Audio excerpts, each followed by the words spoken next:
Good afternoon, everyone. Welcome to this first event in the Fall Center for Catholic Studies programming. My name is Nancy Dalla Valle. I'm the director of the Center for Catholic Studies. We have many interesting things lined up this semester, and I just at the beginning of the semester, I can't give you the whole rundown. Our next event is going to be the first Wednesday in October when we'll have a lecture talking about women in the church. But we'll get to October in October. For those of you who are students, you just got through this week. I understand that.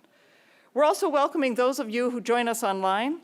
Please feel free to use the button on your screen for questions or comments. We will include these as time permits. This one-hour event is an entry in the ongoing series we are calling Communicating Catholicism, in which those who work in Catholic media or evangelization or publishing speak to us about the work they do and the perspectives they engage. A similar ongoing series, Gender and Catholicism, with Commonweal magazine, will return in spring 2025. Tonight's event is supported by students in Religious Studies 1402, yay, glad to have you here, at Fairfield University. To introduce our speaker, then, I would like to call upon a first-year psychology student coming to us from Saddle River, New Jersey, Claire Russell-Lasalandra. All righty. Okay.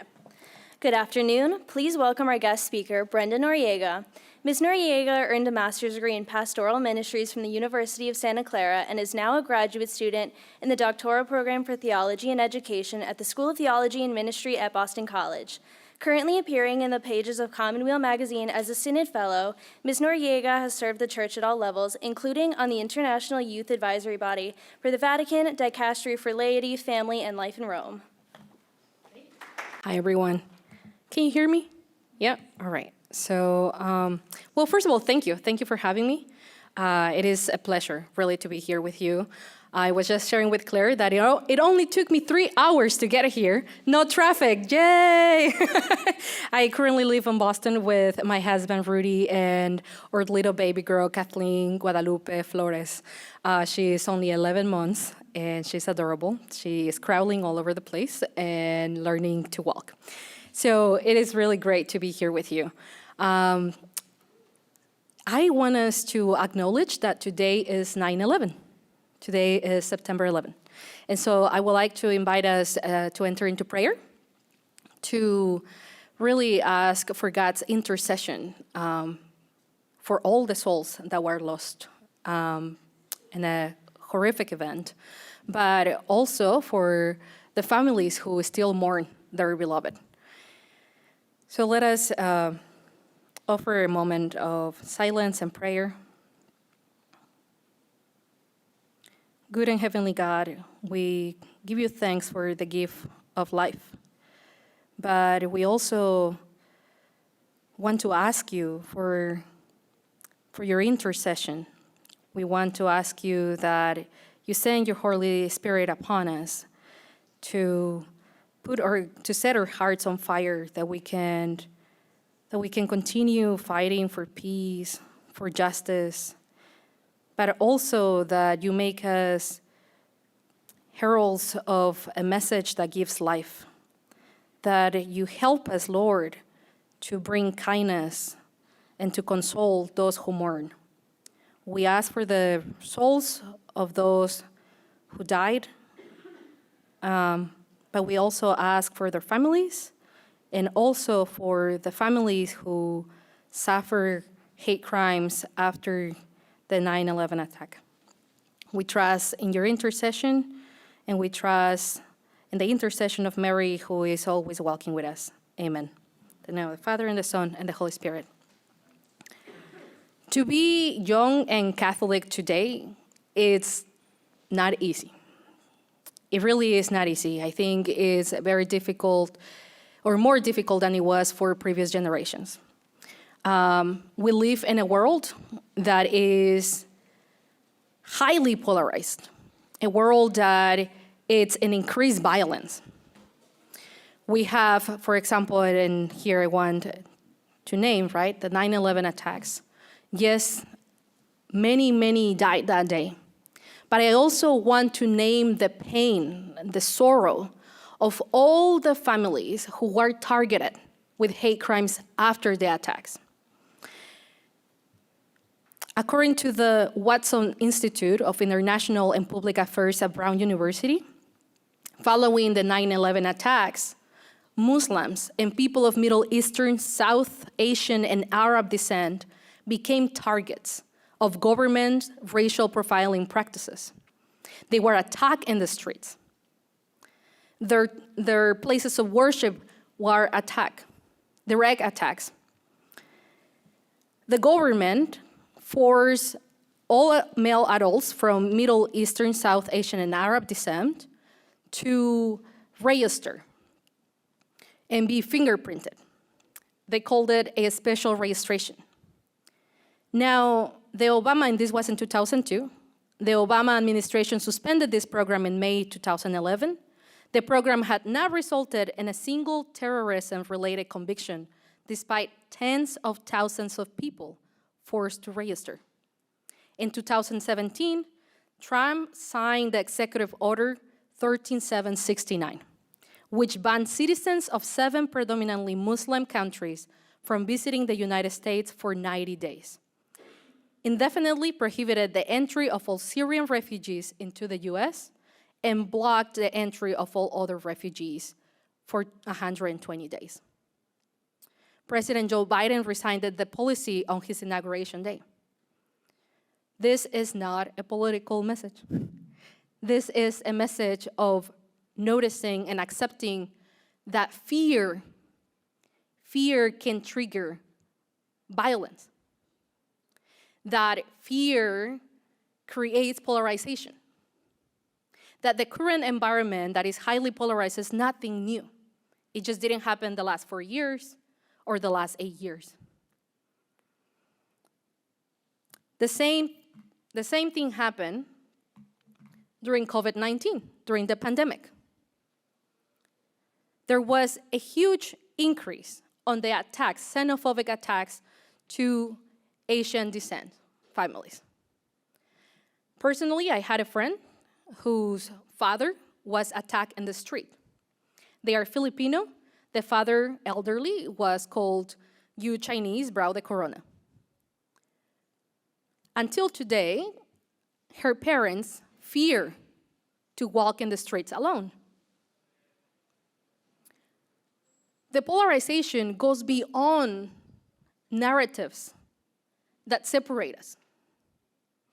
It has infiltrated the way we behave in the world, as individuals and many times as a community. So yes, we live in a very polarized country with polarized politics, and unfortunately, polarization doesn't end in society. It also exists within the church. I talk to young people on a daily basis. I'm a mentor to a lot of young people your age and some younger. And many times their question or their fear is not anymore to say, I'm Catholic, but to be questioned how Catholic they are. They feel they have to name, am I conservative or am I progressive? What flavor of Catholicism do I stand on? We have bishops and cardinals calling each other out on social media in a way that pastors, shepherds should not be naming each other. We have this division in society, in the church. And so when the world says we have to fear those different from us, God says we have to embrace each other. It's all over the scriptures. We have to embrace each other. And you might ask me, Brenda, but how? What does that mean in the practical sense? What does that mean? Well, first, and I propose 3 steps, very simple. First, be honest with yourself and recognize your biases against others and bring them up to light. Second, seek moments of encounter that contrasts your private narrative with the public narrative. And third, let new narratives heal your behaviors and visions of the world. Now, I would like to offer a personal example. And I'm going to tell you a little bit about myself with this example. I'm telling you this story not because it's the best of stories or examples, but because it's the story I know the best. When I was your age, about your age, I was in undergrad, so not that long ago, okay? I was in undergrad, I was probably a sophomore at the time, and I was taking a course on social work. And at the time, I was also doing service in a community organizing organization. I was a fellow there. And I was the only Latina. My English was worse than it is now, I'll tell you that. And I was the only Latina, and I was the only Catholic, right? And so in the social work class, we were learning about biases, a term that was foreign to me. Not because of the translation, just because, I don't know, you go in life and you don't think much of biases, right? Like you are a teenager or a child, like at least when I was growing up, that never came up. And we watch a video about research on how some people walking in the street, when they see black men, they will hold on to their purses. And in that video, I was just like, not true. I don't think I've done it. I don't think it happens to me. But then God invited me to bring it into prayer. I was part of my young adult ministry, and somehow that video kept going, repeating on and on in my mind. And I thought, maybe God wants me to bring it to prayer? And so I did. And then I started noticing, I started being more conscious of my behavior. And in my office, at my job as a fellow, there were two black men, Byron and his brother Brandon. And so I started noticing that with Byron and Brandon, I never felt fully comfortable hugging them. When it was like, hi, sister, hi, brother, it was really like, hi. And I started noticing that with my boss, who was white, from Jewish descent, I didn't feel uncomfortable. And I thought, why? Byron and Brandon have not shown me anything but love. Why do I feel like this? And so I started reflecting on where do I get my messages about a community? I had honestly not engaged with African Americans or black people, right? Never. That was my first interaction. And so I took it to prayer, and God invited me to apologize for that and to bring it up to light, to talk to Byron and Brandon about it. Now, you might imagine how I was feeling. How do you come and tell somebody, hey, I don't think I feel comfortable hugging you, and I think it's because you're black? Right? That's very, very difficult. And I did. And to my surprise, Byron welcomed me with a huge hug. He welcomed my vulnerability. But in the moment I spoke up a truth, that took power away from that. So now the next step was not only, I know how you feel and I know how I feel, but the next step was, well, how can I change this narrative? How can I change what I know so I can behave differently? And as a Christian, I'm inviting into it, right? I'm already invited to do it. He was Baptist, and so he invited me to his home and to his church, and I started going to get to know who he was. Not to know the entire community, no, but to know the person I was working with. To know the person I was working with. Because I wanted to love him back freely. I didn't want to hold back in the way I hacked or the way I said hi. And I did, and it was wonderful. And after that, I'll tell you, I continue working on it. I continue bringing together narratives. At the time, I was in charge of the immigration campaign, and we had some other campaigns going on that had to do with mass incarceration and other campaigns that impacted more directly the Black community, right?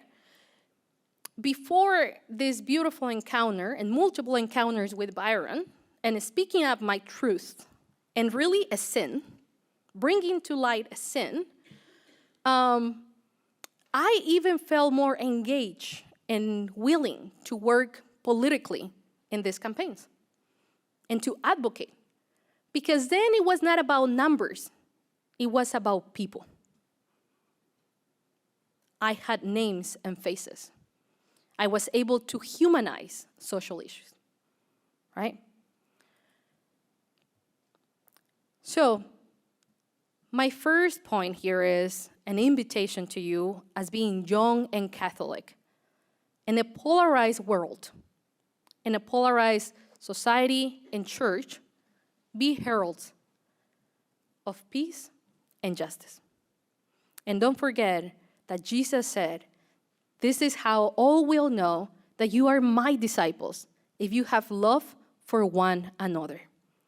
But Pope Francis says in one of his documents that love is not just a word. It's something concrete, and it's manifested in actions. So it will be how people know us, that we are young and that we are Catholic, in the way we act in love, in all the spaces we go. I love tea. I have to tell you that. I love tea. One of my morning routines is to wake up and take some time for myself. Now as a mom, that's not always possible, but I try to do it as much as I can.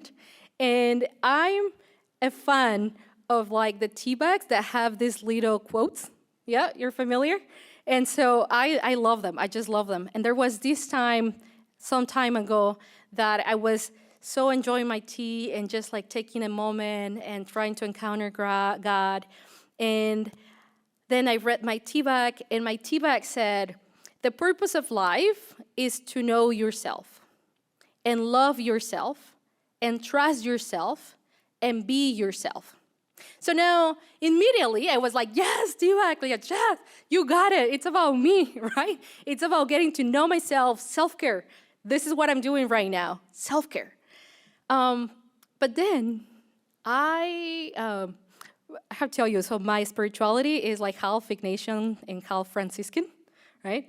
And so I was just like, all right, now let's bring this to God. You know, what I just felt with like this movement of the spirits, this tea bag, that the quote made me feel so excited about it. And then asking myself, what is so excited about it? Why do I feel the way I feel? Like, how does this transform? And anyway, so I took it to interiority, and I realized that there was a lot of you. And so I was questioned with that about, but what is your life if you don't give it for another? What is your life if it's about knowing yourself and loving yourself and trusting yourself and just focusing on becoming yourself, right? We really live in a world that pressures us to focus on ourselves. Think about this. Ever since we are little, we are asked, what do you want? We continue growing, what do you want? But then it's also a culture that promotes individualism, that promotes success as in like, I have to run the race alone and I have to get there faster. And let's not even get into the conversation of what success means and what success means within Catholicism. How do we know we have been successful at the end of life within Catholicism? Well, the answer is simple, but also very complicated. Holiness, right? And that's like, oh, okay. The answer is just like one question, holiness. I was able to come closer to God, but then it gets very complicated the moment we start observing the lives of the saints. And then we know what that means in practice. If we look at the saints, none of them were for themselves. They were for others. They were for others. And so, reading the scriptures, that same day, actually, I came with Ephesians 5:12, which says, live a life of love, just as Christ loved us and gave himself up for us as a fragrant offering and sacrifice to God. So if you put together my tea bag, which I was very excited about, and then Ephesians, then you end up with the purpose of life is to know Christ and love thy neighbor and trust God's will and be like Christ. Things get a little bit more complicated. But that is the invitation as Catholics today. In a world that continues inviting us to focus on ourselves, we are invited to focus one on God so that we can love our neighbor.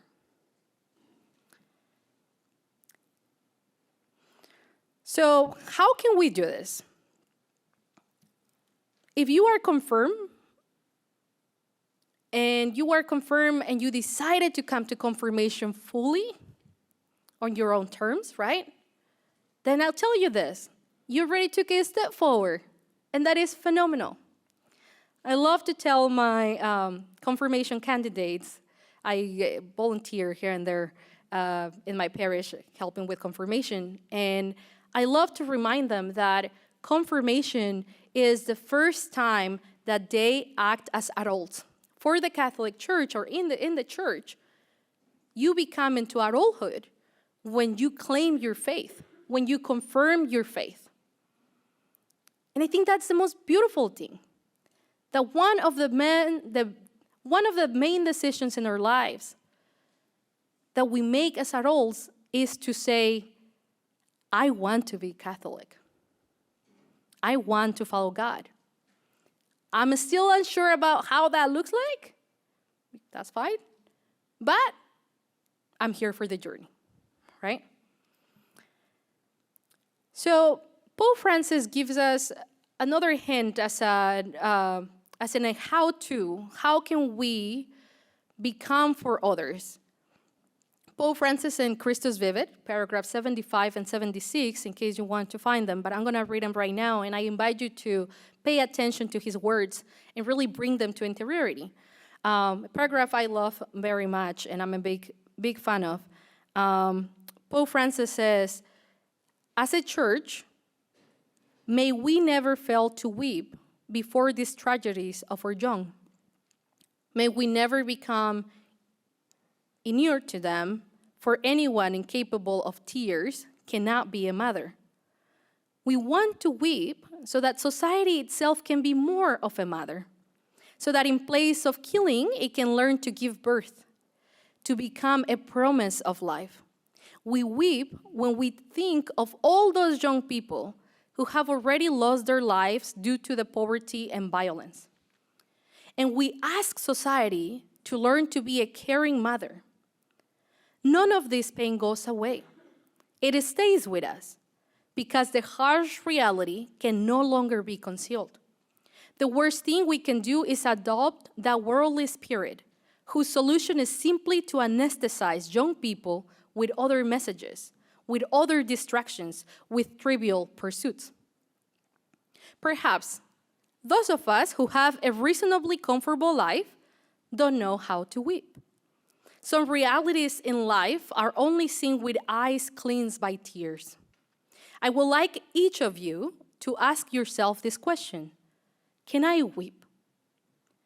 Can I weep when I see a child who is starving, on drugs, or on the street, homeless, abandoned, mistreated, or exploited as a slave by society? Or is it my weeping only the self-centered whining of those who cry because they want something else? Try to learn to weep for all those young people less fortunate than yourselves. Weeping is also an expression of mercy and compassion. If tears do not come, ask the Lord to give you the grace to weep for the suffering of others. Once you can weep, then you will be able to help others from the heart. Allow me to tell you another embarrassing story of mine. In 2019, in January of 2019, I had the huge privilege of having lunch with Pope Francis. I represented our nation, our country, in a lunch with Pope Francis in Panama during World Youth Day, and it was me and 9 other young people from other parts of the world. And it was wonderful. We had a great lunch, great pictures, and it was great hearing the stories and the realities from other young people at the table. But to be fully honest, I left the room and I carried on. I was in Panama taking a delegation of 120 young people for my diocese at the time. 120 young people. That's a huge responsibility, right? So I was like, this was great. Okay, time to move on, And then months after that, in June of the same year, I'm sent again as a delegate of the US to an international meeting with other young people, 250 young people from all over the world, a post-synodal forum, and Pope Francis wanted to hear from us about this document that I just read, for you. And anyway, so I was there. And I was very excited. But somehow people, every time they saw United States, they were not as welcoming. And I kept asking myself, why are you not as welcoming?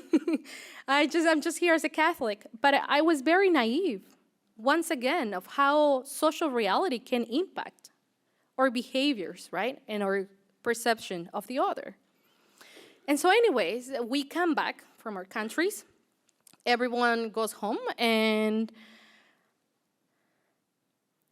when we got home, this still hurts me, and I'm still healing it. When we got back in the group chat, everybody started testing I'm home, got home. And for me, when I texted to the group, I said, hi, everyone, I made it back home. The line was so long at the airport, and it was such a headache, but I made it home. Then 2 weeks after that, a friend from Venezuela writes, and he says, hi, guys, I finally made it home. They detained us at the airport because there was this huge protest, and we couldn't go anywhere, but also because we came from a religious event. A friend from Venezuela. A friend from Palestine writes and says, hi, guys, I made it back home. I'm back to the oppression. I'm back to the violence. I'll be praying for all of you. And the notes kept going on and on and on. And me being one of the first ones to write on those messages, I felt completely embarrassed because my major concern was the long line at the airport. But here is the thing. The passages I just read and Pope Francis inviting us to ask ourselves, does this hurt me? Does the reality of my brother and sister hurt me? The answer for me at the moment was no, not really. Not even if I had lunch with them. Not even if I spent an entire week with them 6 months after. But then the decision comes once you bring something to the light, right? Of what are you doing after this? For me, being young and Catholic in the moment, being faced with multiple realities internationally, I realized that being an American is not only about focusing on me, Brenda, in the United States, but also thinking of my fellow Catholic brothers and sisters in other parts of the world, and remembering that we are a universal church. After that, I started being more focused and involved, engaged in international policy. And I started thinking even when voting or any platform, I will come to think of international policy. How the decisions I make for my country affect my brothers and sisters who are in other countries that I had lunch with. And you might tell me, yeah, but I didn't encounter them. But don't we encounter people on social media? Don't we read their stories? Or on the media? How can we ask ourselves, instead of scrolling, how can we ask ourselves, does this hurt me? And this will take us to our second point. In a world of maybes, say yes. In a world of maybe say yes, in a world of I might be Catholic or not, I might be spiritual or not, I might be interested in politics or not, I might like you as a person or not, say yes. Say yes to a commitment of getting to know the other, of advocating for the other. And I'll tell you that saying yes is from any career that you choose. There is no godless space when we bring Christ to the conversation. When we embody the Christian values, there's no godless career and no godless space. So my third point, in a world of God's dead, dare to believe. The increasing secularization and science debate tell us that God is not real.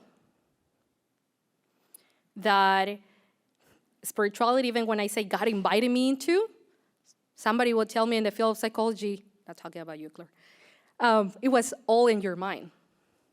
It was all in your mind.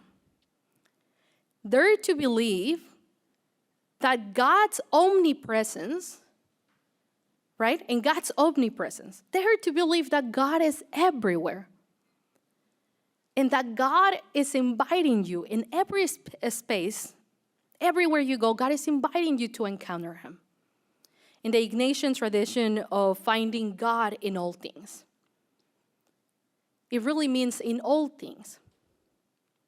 But once you find God, once you recognize God's voice, you bring it to interiority. You ask the questions. One, is this truly God, and how do I know?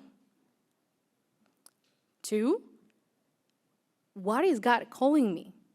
What does this mean for me? What does it produce in me? What are the fruits of my actions?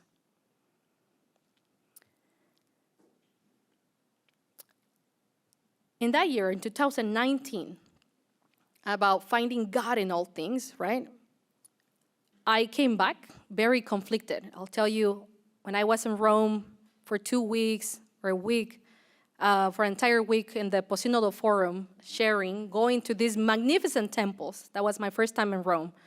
And so I went to different places in Italy, and it was great. And right after that, I went to Liberia with Catholic Relief Services.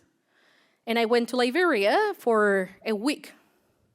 And so I went from being at the table with people from all over the world and having great dinner and drinking wine and being great in these great churches to seeing kids eating trash in the streets. Literally, right? And I just couldn't reconcile it. And so one day, one night, I just got into the hotel room and I threw myself to the floor and I started crying. I didn't know what to do with experience. I didn't know what to do with two contrasts of experiences. And I started yelling at God, what are you thinking? What do you want with all of this? And so I came back home. And at the time, my boss was Bishop Gerald Barnes, Emeritus Bishop from the Diocese of San Bernardino. And I brought the experiences to Bishop Barnes as a way of like, please help me to do something with this. Because perhaps God was not in me crying and this like, how is this possible? Why will God want me to see so much suffering? And he said, Brenda, don't be a pilgrim of life. No, don't be a tourist of life. Be a pilgrim of life. In your life, as you are young and you're going to live many more experiences, and you're being invited to conferences, to places, right? Different things. You graduate from one degree, you move on to another degree, you go from one life transition to another life transition. He said, don't check out boxes. Don't go, this event check, that event check. Had lunch with Pope Francis, check. Was to Liberia, check, right? Got my heart broken, check. Just okay. So, like, don't just go through all these experiences and check out boxes. They are all connected. And you have to ask yourself how. Be a pilgrim of life. And so that is really my last recommendation for you. To be young and Catholic today, when you are moved from transition to transition to transition, in a secularized world, dare to believe that God desires deeply to encounter you everywhere, and that he desires for you to encounter him back. So, in conclusion, my 3 points. To be young and Catholic today means to be critical about public and private narratives of division and any forms of death promotion. It means to listen and observe attentively, to then bring to interiority what we see and listen. And we do this in community, never in isolation. To be young and Catholic today means to commit to peace and justice in words and in deeds from any life path and or career we may choose. To be young and Catholic today means to believe that God loves us. He became man for us. He died for us, and he resurrected for us. We believe in a faithful God who is omnipresent. Therefore, there is no godless career. There is no godless space, as long as we recognize the sacredness of place in every creature. This recognition will lead us to make meaning of the world and our experiences differently. It will make us pilgrims of life and not tourists who collect memories, relationships, and knowledge. All right, I'm ready for questions. Thank you. So I have to remember that I have to speak into this in order to be heard on the live stream. Thank you so much for your insights, and in particular for opening up to us, those of us in particular who are just beginning our study of Catholicism, that the Church is a global entity, that Pope Francis has the world walking across his desk, presenting their faces over and over. And we tend simply to know the world of our local parish. But here I am in the Northeast, and I do want to say that the New York Times, when you were talking about being a saint, the New York Times Magazine this coming week has an essay on what it means to be a saint. Who knew? Whoa. Who knew? So bringing this into the right. conversation will be interesting. Yeah. I wanted to ask you one question, kind of a hard question. I didn't prepare you in advance. It's okay, ask And away. after that, I'll call, my mic runner will help me call on Addie Illefeld. Is that right? Okay, are you over there somewhere? But here's my hard question. I'm reviewing a book by a theologian named Julie Hanlon Rubio, who writes about being Catholic and feminist. And one of the things she takes on at the beginning is sort of what she calls eat, pray, love feminism, which is believe in yourself, you need to fulfill yourself, you need to not go after anything that really isn't about your vision. And she's talking to women who have been oppressed in some ways in their life in many different ways, right? Yeah. And trying to find their place in Catholicism, which is admittedly somewhat patriarchal. And so, how can we respond? How can we respond with a vision that brings us beyond ourselves when we feel that ourself is threatened or is in a situation of polarization, and we are sort of just trying to kind of fight for ourselves? Maybe that's been part of your struggle. Do you have anything for that? Yeah, I think I'll the let you first move the mic question that we need to ask ourselves is, where is this narrative coming from? Like when we say, I feel threatened, why do I exactly, and this is great because my therapist always makes me unpack things, right, and name things. And so say just, I feel threatened is not enough, or I'm not sufficient is not enough. It's like, no, why why do you feel threatened? I'm like, oh, look, practice for my toddler. Okay, so you have to ask yourself, why do I feel threatened? Who is threatening my safety, right? Where is this trigger? Like, first of all, like where are the triggers and where are they coming from? And I'm gonna open up even a little bit farther. When I was a teenager, I experienced with my first boyfriend, unfortunately, I experienced physical, sexual, and physical abuse, all right? Reason why my parents were like, off you go to the United States. There's a long story after that, but I came to this country like fully broken. And I gotta tell you that what, in the moment, probably somebody will tell me you have to focus on yourself. You have to focus on your healing and you have to like focus on just you. Thanks be to God, I was actually not raised Catholic, by the way. I was not raised Catholic growing up. So I came to Catholicism, long story.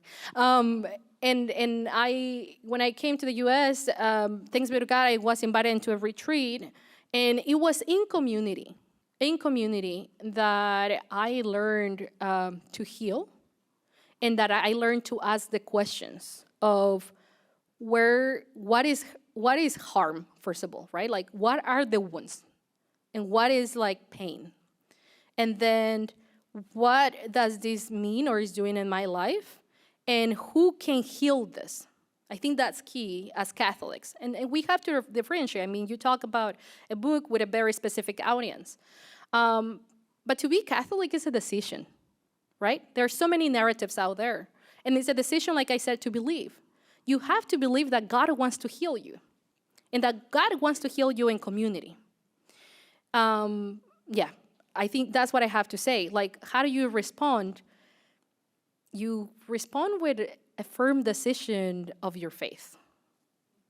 And that's very consistent with what you've been saying. Thank you so much.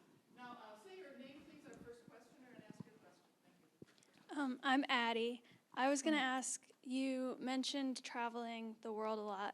How do you see Catholicism vary throughout the world? Well, I haven't been throughout the whole world, but I've been in about 6-7 countries. But Catholicism,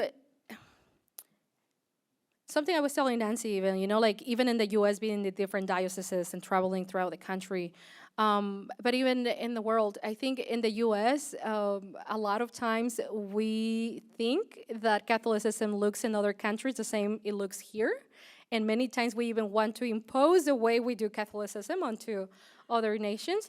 And I have to say that it looks differently in different countries. There are some countries that Catholicism is thriving, right? And other countries like here that Catholicism is declining. Now, we talk about the numbers. This is the differentiation we have to say. The numbers of Catholics declining. However, Catholicism, as in like Catholicism, is not changing in the sense of changing dogmas. Catholicism remains the same, but it's being lived out. Catholicism is being lived out differently in different contexts. For some countries, for example, the whole conversation with synodality, right, and bringing more shared decision making in the church. For us in the United States, we've been having pastoral councils in parishes and dioceses for a long time. For other countries, like even Latin America, that's not a thing. The power resides fully on decisions and everything on the pastor. In the US, we've been sharing decision making a little bit more than it is in other countries. And so how we live out the faith changes depending on our context. One thing is for sure, Other countries, for example, will focus a lot on evangelization when it comes to Catholicism, as in like sharing the good news and sacramental prep. Some countries are not doing a lot of like social justice, right? In the United States, we do a lot of social justice and we promote it. It's part of one of the pillars of the Catholic faith, Catholic social teaching. But we exercise it and talk about it broadly, like, boldly, because we live in a democracy. We live in a society that allows us to speak openly about our Catholic social teaching. I hope that makes sense.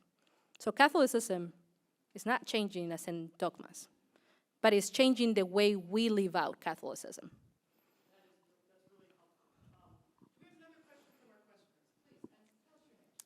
Allie, I was just wondering what led you to this field of study. To the what? To this field of study, like why Theology. you chose. Oh, yeah, that's a good question. I didn't want to be a theologian. Actually, I just passed my comprehensive exams like 2 weeks ago.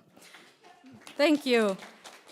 I didn't want to be a PhD person, or an academic. I did pastoral ministry for the longest time, and I loved it. I work with young people your age, and I loved it. I love to sit down and just unpack questions and just like listen. I learned so much from people your age. But I noticed that young people and the way we make meaning of the world and the way we engage with the world is rapidly changing, and the ministers are not changing or responding as rapidly. And so out of love for the young people that I work with, I committed to study so I could serve them better, but I could also help ministers be prepared and serve their young people better. Yeah, it's difficult, but it's worth it. You make no money, I'll tell you that, but it's worth it. Once again, it's a decision. Christianity and believing, it's a decision, it's a lifestyle. The same that you decide to be fit or to take on any specific like routine at the gym is the same that you decide, I'm gonna be Christian, I'm gonna be Catholic, and this is the steps I'm gonna follow to do it. Yeah. Hi, I'm Patrick. What would you have to say to young Catholics that would want to get involved in social work, both in the church and just in society in general? Like, what path would you suggest that you take? Say, like social work and? Just like in the church and in society in general. Oh, so like I said, no career is fighting with faith, and I think social work is actually one of those careers that is very easy to bring God into it, because, well, Catholicism, like I said, is like really about giving yourself to the other, right, and dying for the other. And I think in social work, you are for the other. You are to promote the well-being of the other. You're trying to find the best policies, the best resources, the best programs, so you can keep them safe and thriving, right? And so what will I say? I'm like, go for it, and just don't forget to bring God into the conversation, one, of choosing a career. I think, and I think I passed one of the quotes from Pope Francis, one on vocation. Pope Francis says that we have already been gifted the necessary gifts, right, to help others, to be for others. Let me see if it's, there it is. So he says, be for others, and he, God, has given you many qualities, inclinations, gifts, and charisms that are not for you, but to share with those around you. Now, he says this in the sense of career or relationships paths, right? Like more specifically, careers. So when you decide a career, you need to ask yourself, what are the gifts, the qualities, and the inclinations already on me that are gonna help me bring God into this space, a space where God's love is not breaking through, And so social work is a very easy one. It's very easy to combine them. Yeah, go for it. That's great. Thank you so much. I have a question, though. When you are answering that, and we have time for other questions, so if anyone has one, you're just going to wave at my friend here, and she's going to run around with a mic, because you don't want to watch me running around. It's not pretty. I'm not fast. But here's my question for you. The answer you just gave sounded very Ignatian to me. You said you're also kind of are interested in Franciscan spirituality. Can you say something about how that, what themes, anything from there that animates you? Yeah, that's a good And so you question. might also have to back up and just to be sure. When she says Ignatian spirituality, she means the spirituality of the Jesuits. You're at a Jesuit school. And so there's kind of a particular take on Catholicism that's peculiar to the Jesuits, the kinds of things they value. But then there are also these other religious orders who have specific spiritualities, and they have a kind of a take on Catholicism. So when you say also Franciscan, what would you mean there? Yeah, so the Franciscan spirituality is vast, but I'm just gonna go for like 2-3 tenets that my husband and I try to live out, right? One is a deep connection to all of creatures. I'm gonna say, not creation, creatures. And if you have not read, for example, Laudato Si from Pope Francis, right, that got inspired by Francis, read it, right? It's a care for the common home. And this is amazing because a lot of people said, oh, that document, it's on ecology. And it's like, no. It's not only for ecology, it's for the care of every creature. So that includes all of us, not just the animals, not just the plants, not just like the environment. And so you not only respect, but really try to connect with all creatures, right? Humans, animals, etc. The second one, it's a real commitment to poverty or live a simple life. That's the one we struggle the most with in our lives because the world offers a lot of great things, and it's easy to be attracted to, like, for example, brands of clothes, right? And the question will be, well, it's like an ethical question too. Do some brands affect creatures, not only the environment, but people? And how so? And so how do you actually respond with the money? How are you good stewards of the money that God gives you?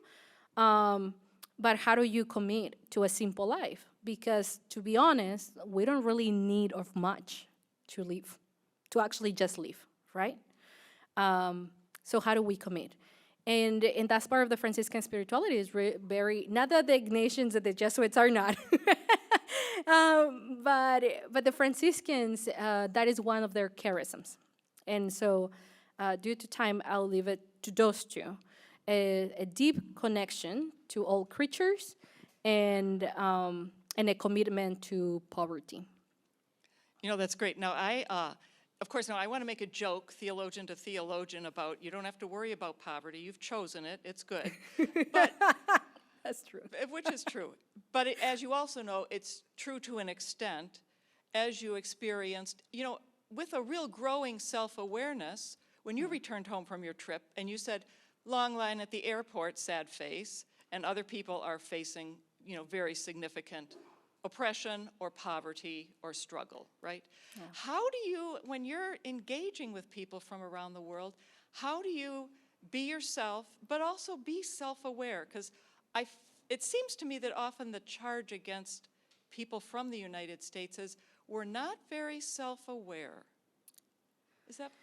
Yes, that's right. I mean, thanks to the work of so many spiritual directors, and I still feel so much every time. But I think I've had in my life amazing spiritual directors since the age of 17, and therapists, and then companions and mentors. And so it has been entire communities really, you know, like calling me out and helping me to change my ways of life. And so thanks to their advice, I think when I come to international spaces, I'm very self-aware, number one, of the clothing. I think look at me. I showed up with a blazer. Who told me I was supposed to wear a blazer? That is unspoken rules. You go, you give a presentation, you show up with blazers. Most of the time, probably even heels, right? Men wear ties. And a lot of parts of the world, they cannot afford some of the clothes that you come in. So how you look and how do you conduct yourself, it's a message. And it also changes the balance of power. As Americans, we are very very outspoken. I'll say that, right? Like we speak our truth, right? And it's always like, go speak your truth. And do it out loud and just like, who cares? It's my right. We always live out. This is part of the culture, of the American culture, freedom of speech. Freedom of speech is part of the American culture, and many times we don't even notice that we live it out. And so in other countries, culturally speaking, they don't say their thoughts aloud, especially if they disagree. And they don't interrupt. They wait until somebody else stops talking. We Americans don't always stop talking. We even sometimes interrupt. Or body language is imposing, right? So those are things I have to be very aware of. How do I present myself in the room?